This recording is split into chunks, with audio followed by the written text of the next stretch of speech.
तर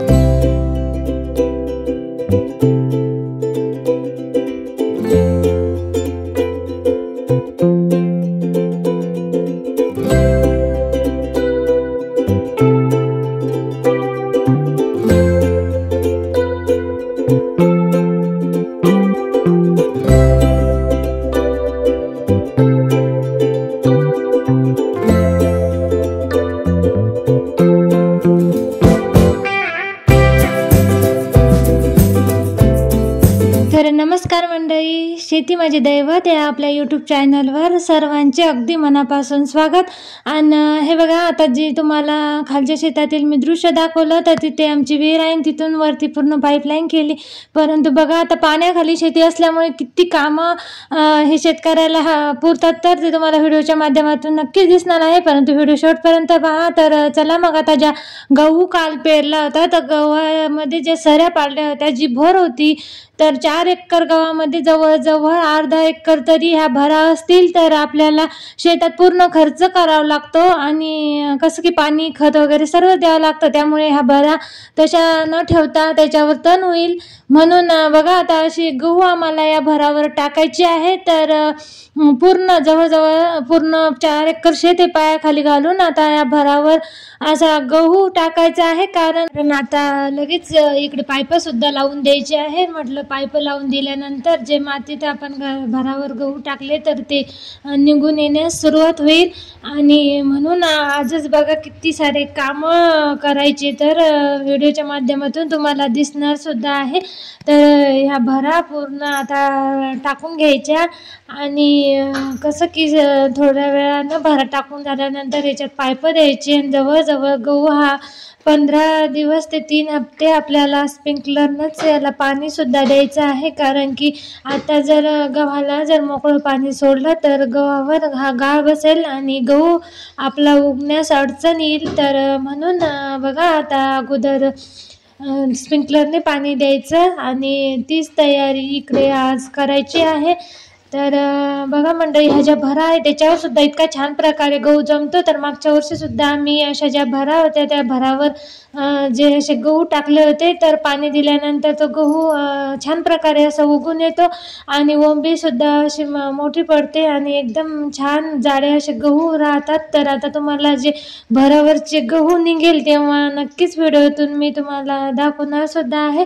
परंतु आपण सुद्धा जर समजा अशा पद्धतीने जर गहू पेरला असेल आणि वाफे पद्धतीने जर गहू पेरला असेल तर नक्कीच ह्या भरावर सुद्धा असा कसं की गहू टाकले आणि माती सुद्धा ओढायचं काम नाही. कारण पाणी दिल्यानंतर अलगद आपले गहू हे निघून येणार आहे. तर आज हेच आमचं सुरू होतं आणि नंतर सुद्धा काय काय काम करायचं आहे तुम्हाला नक्कीच दिसणार.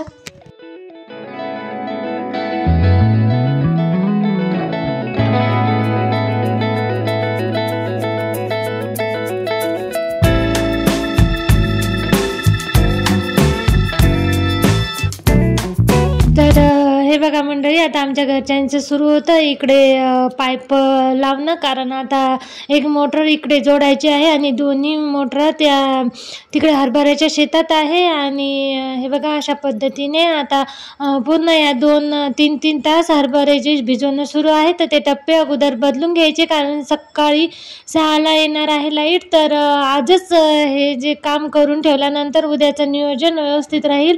कारण की सकाळी 6ला लाईट आल्यानंतर मोटर चालू होऊन जाईल आणि सकाळी 9 वाजता डबल हा टप्पा बदलायचा. कारण 1 वाजेपर्यंत लाईट असते, 10 वाजेपर्यंत हे पाईप बदलायला जातात. तर हरभऱ्याला कसं की 7 ते 8 घंटा पाणी चालत नाही. कारण हरभरा व्यवस्थित प्रकारे निघूस तर ही काळजी नक्कीच घ्यावं लागते. म्हणून असे 3-3, 4-4 तासातच आमचे पाईप बदलणं सुरू होते. आणि खरोखर मंडळी, शेतकऱ्यांचं जे नियोजन असतं त्या नियोजन पद्धतीनेच आपल्याला इकडे कामं करावं लागतात. नाही तर काय होतं की पाईप जर आज बदलले नाही तर उद्याचा गॅप हा वाया गेल्याशिवाय राहत नाही. म्हणून पूर्ण हे लाईटच्या भरोशावरच भिजवणं असतं. तर म्हणून अशा पद्धतीने आम्ही दोघं घेणार आहे आता पाईप बदलून. तर बघा, आता पाईप बदलणं झाल्यानंतर सुद्धा डबल पण काही कामं आहेत, तर ते तुम्हाला मी दाखवते.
अगोदर सकाळी 10 वाजता आम्ही शेतात आलो होतो, तर असे कामं आमची चालू आहेत.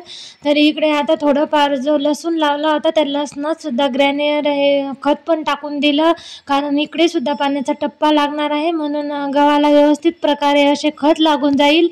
आणि हे सर्व झाल्यानंतर बघा आता सुरू आहे इकडे आमच्या सोन्याला, राजाला आणि आमची जी काली महिना सुद्धा घरी बांधून ठेवले होते पूर्णच. आज गुरं सुद्धा वावरात आणले नव्हते, कारण भरपूरच आज कामं होते, म्हणून यांना कसं कुटार टाकून दिलं, पाणी वगैरे पाजलं आणि आम्ही सर्वजण असं शेतात आलो. तर बघा त्यांना कसं की आता संध्याकाळी तरी हिरवा चारा खूप महत्त्वाचा आहे, म्हणून बघा या वळीत सुरू आहे चारा घेणं. आणि संध्याकाळी त्यांना हिरवा चारा टाकून दिला जाईल. तर बघा आम्हाला पाईप बदलायलाच वाजले होते 4:45 आणि त्यानंतर घेणं सुरू होता इकडे चारा. तर बघा इकडे सारे असे कामं सुरू असताना जे आमची दोघांची बेजारी होत असते, तर ही बेजारी पाहूनच आई आणि बाबासुद्धा आम्हाला खूप अशी मदतसुद्धा करू लागतात.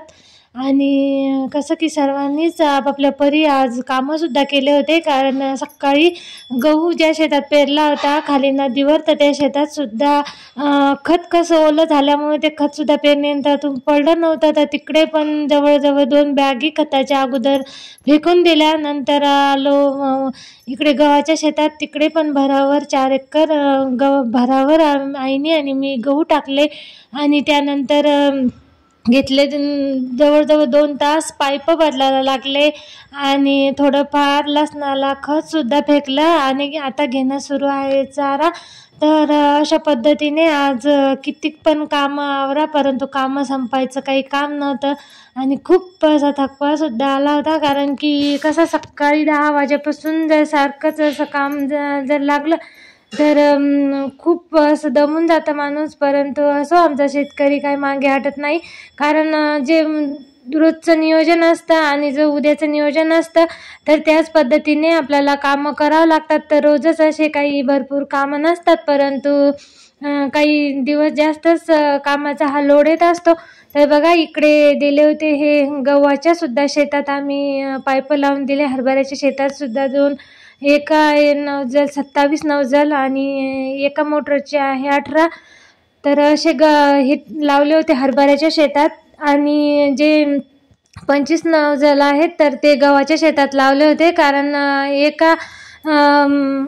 एका साईडला 13 नवजल आणि एका साईडला 12 नवजल, तर असे गव्हाच्या सुद्धा शेतात पाईप लावून दिले. आणि उद्या जेव्हा सकाळी 6 वाजता लाईट येईल तेव्हा लगेच आमच्या घरचे येऊन सुद्धा बघणार आहे. ऑटो सीझन असल्यामुळे कसं की मोटर ही चालू होऊन जाईल, कारण उद्याचा गॅप हा वाया गेला नाही पाहिजे, म्हणून सगळी अशी जीवाची लावतोड करून बेजारी करून आज जवळजवळ 5:30 वाजेपर्यंत हे शेतातलेच कामं गेले होते.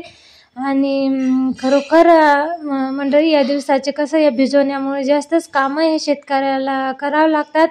आणि आता बघा हे पूर्ण असे नवजल इकडे लावून सुद्धा दिले होते आणि पूर्ण कड्या वगैरे सर्व या तपासून यांनी बघितल्या, कारण पाईप जर सटकला तर हे शेत आहे कसं की हरभऱ्याचं, त्यामुळे भरपूर असं नुकसान होत असतं, म्हणून पूर्ण पाईपसुद्धा त्यांनी अशी तपासून बघितले. नंतर आलो बघा घरी, आणि घरी आल्यानंतर आम्ही बनवली छान प्रकारे सोल्याची भाजी. तर असा आजचा हा ब्लॉग आहे. तर कसा वाटला नक्कीच कमेंटमध्ये सांगा. नवीन असेल तर सबस्क्राईब करा. धन्यवाद.